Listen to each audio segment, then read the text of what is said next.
अजहे आलिशान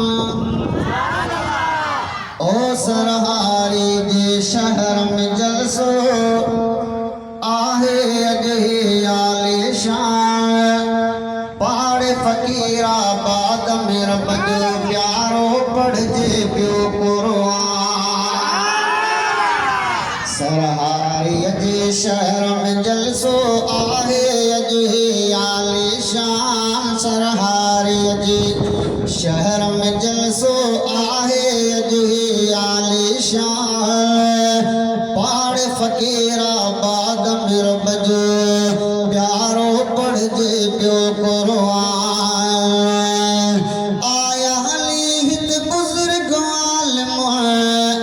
थींदो वरी ईमान हिसालिम आया हली हित बुजुर्ग आलिम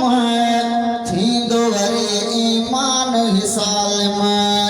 रूह में जोश जज्बो ईंदो ताज़ो थींदो पो ईमान ओ रूह में जोश जज्बो ईंदो ताज़ो थींदो पो ईमान पाड़े फकीरा बाद में रब जो प्यारो पढ़जे थो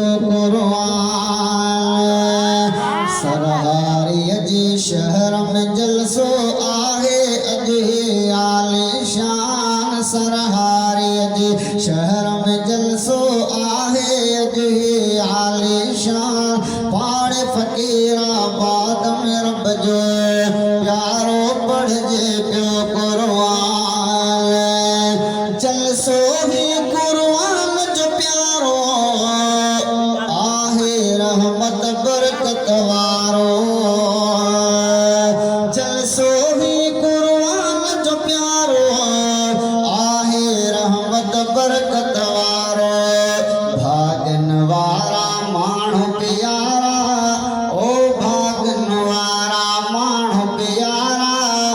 जिनो सजायो ही गोस्तान भागन वारा माण्हू प्यारा जिनो सजायो ही गोस्तान पाड़े फकीरा बाद में रब जो प्यारो पढ़जे पियो कुरान जिन बि कई आहे मेहनत रब जे रज़ा जे ख़ातिर ख़िदमत जिन बि कई आहे मेहनत रब जे रज़ा जे ख़ातिर ख़िदमत पाक मिठो अल्लाह कबूले राज़ी थी पे रब रहमान ओ पाक मिठो अल्लाह कबूले राज़ी थी पे रब रहमान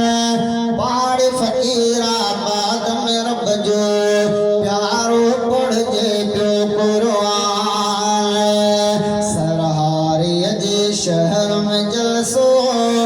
आहे अजहे आलिशान पाड़े फकीरा बाद में रब जो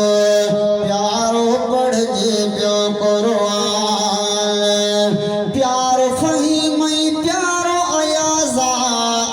ॾाढो तन ते मूंखे नाज़ा प्यारो फ़हीम प्यारो अयाज़ा ॾाढो तन ते मूंखे नाज़ा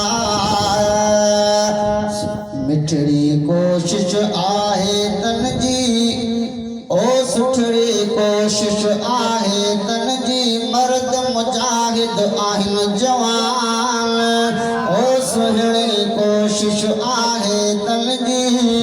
मर्द मुजाहिद आहिनि जवान पाड़े फकीरा बाद में रब जो